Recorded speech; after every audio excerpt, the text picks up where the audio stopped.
Hi, my name is Gail Brubaker. I am a third grade teacher in the public school system, and I generally have between 20 and 25 students, including the learning support and gifted students. My frustration with the way I taught English came to a head about 3 years ago. I didn't like the results. I didn't like the boredom, and I was determined that I was going to come up with a better system. This is the system you will see on this video. This method of teaching uses colors to facilitate memory and to help a teacher assess what the students have remembered. There are strategies to be able to practice enough times that even the slowest of students can remember it. It's fun, and the students are actively engaged in the lessons 95% of the time. The other good thing about using colors is that it shows in a concrete way the structure of the English language. And so children begin to learn how to use the words to do the jobs that they are supposed to do. My children really enjoy deciding which adjectives go before which nouns to make the picture in their head come out on paper. The other good thing about this program is that it helps students to use categorizing skills and higher level thinking skills as they apply the grammar. And during the application of the grammar is when they begin to memorize it. The setting of this video is in a church with homeschool children. They are friends of mine, and they range in grades from kindergarten to 8th grade. In the video, you will see how to use the method with a small group, but you will also be able to see how to use it in different ways with different abilities. The only difference that I saw in teaching the small group as opposed to teaching my class is that I went faster than my lesson plans. And so in certain parts I went much further than I would in a normal classroom in one lesson. The first section is how to introduce the program to your students and how to use the ThinkPads and charts.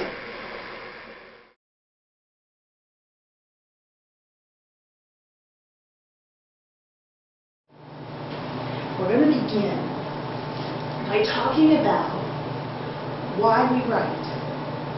I want you to take these things that I've called your ThinkPad. I want you to open it up, and everybody needs a pencil. Does everybody have a pencil? And I want you to write 2 or 3 things real quick that you think are tools for writing. How many? 2 or 3, however many you get on there. What do you think are the tools for writing?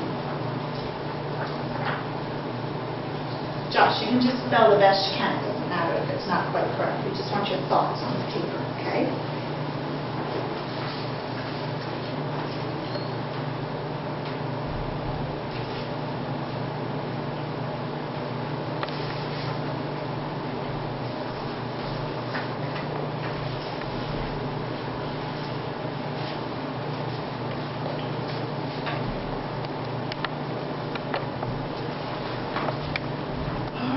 Good. You did get some things down, 2 or 3. I want you to take a minute and just share with each other what you put down and see if they're all the same or if somebody came up with something different. Go ahead, you can talk to each other. It's okay.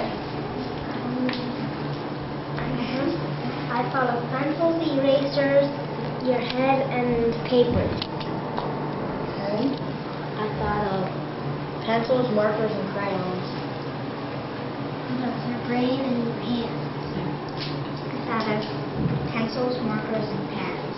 Okay, really, really good. Those are, oh, and Josh, what did you put down? And what's this one you were getting ready to put down? Erasers. That's right. We need erasers, don't we? A lot. Well, you know what? Tools are really important.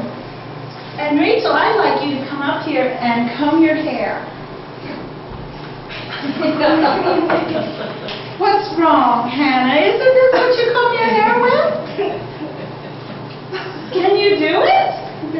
You can't do this. Well, let's see. Let me see.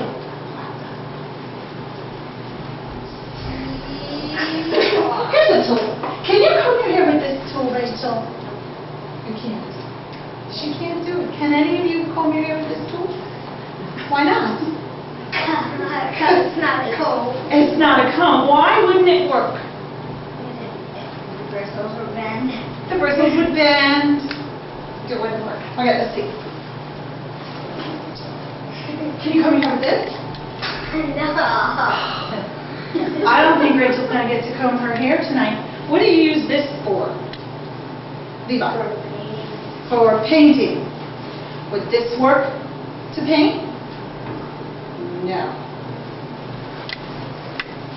Does this work to paint? Unless you did the front of the hammer and tape. So does each tool then, thanks Rachel, you can sit down, you are great. Does each tool have its own job to do? That's right. And each tool that you put down here has its own job to do. But I'm here to teach you about some other tools. And these tools are words. So if you would please, on your ThinkPad, write the word words. Because words are the most important tool when we are communicating.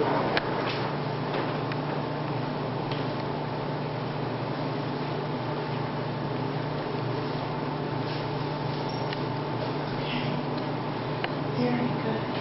How does a baby communicate when it's first born? Does it say, "Mommy, give me something to drink. I want to play"? Does it do that right away? How does it communicate? What's it do, Levi?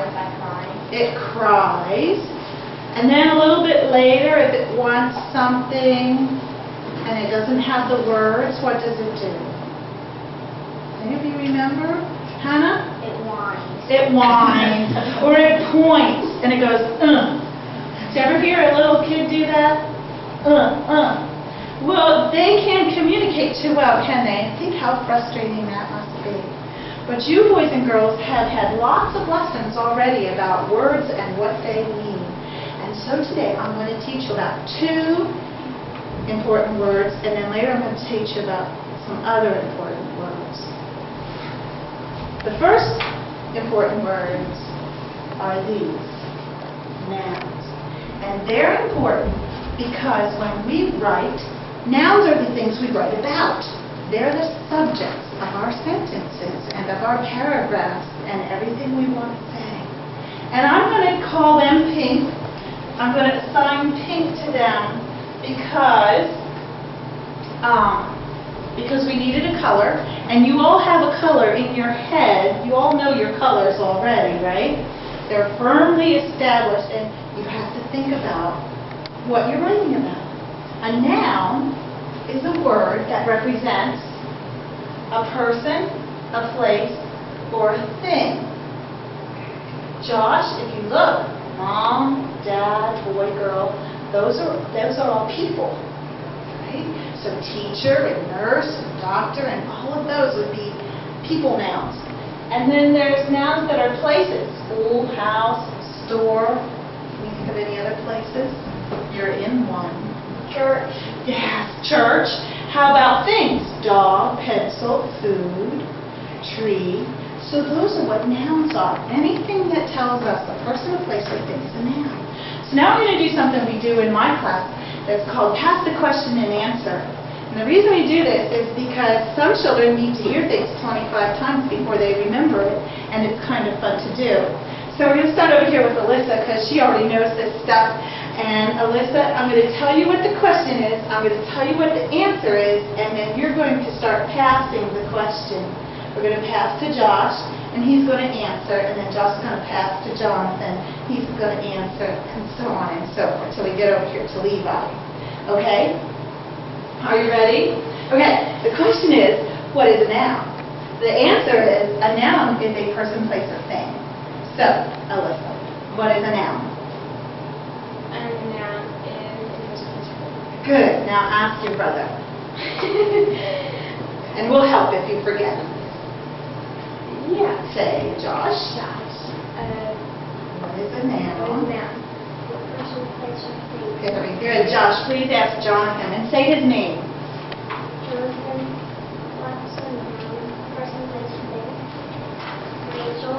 What's a noun? a person, place, or thing? Hannah, what's a noun? Person, place, or thing. Eli, what's a noun? A person, place, or thing. Okay, very good. Now I want you to, we're going to take a couple minutes and I want you to write down 2 nouns on your ThinkPad right now. Come up with 2 nouns. It can be a person, place, or a thing.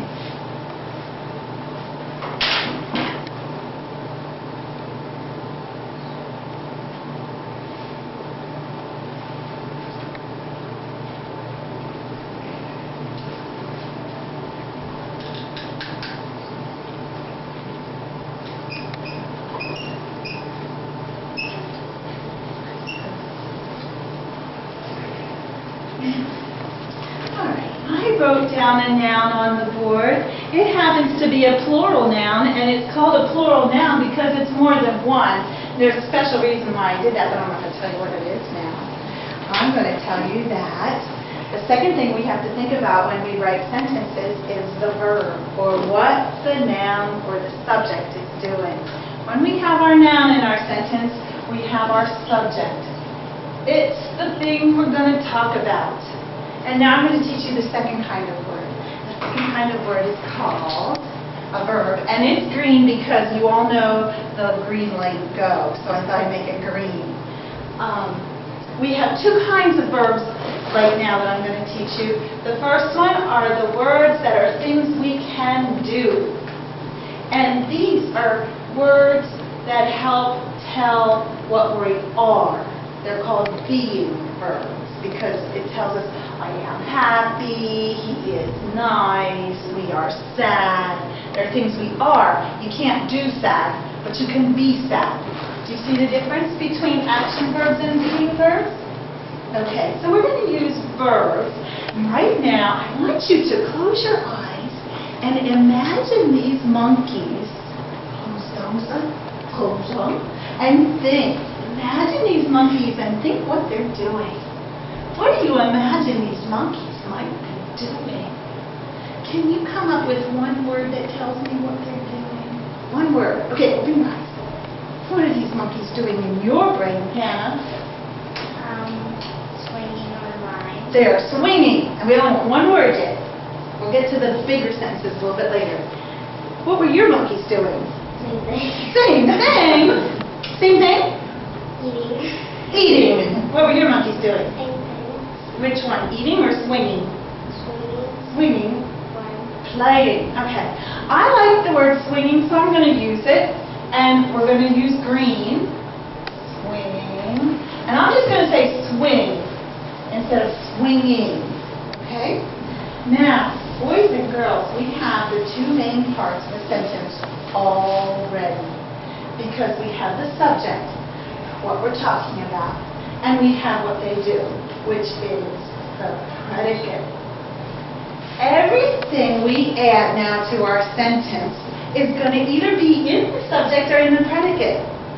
If we add to monkeys and tell more about the monkeys, it's going to be in the subject. If we add more about what they're doing, it's going to be the predicate. Perfect.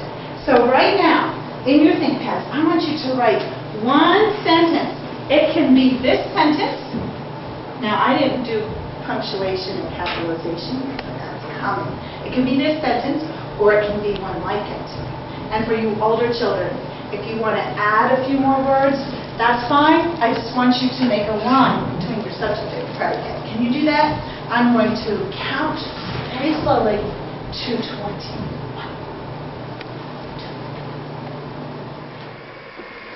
In the lesson you just saw, I neglected to teach articles right after nouns and verbs.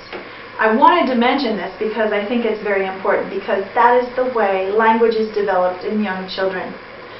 First, they begin to say nouns, then they put verbs with their nouns, and then they begin to use articles before their nouns. If you teach it this way, it's a more natural occurrence, and it's just helpful for the children to go according to their natural development.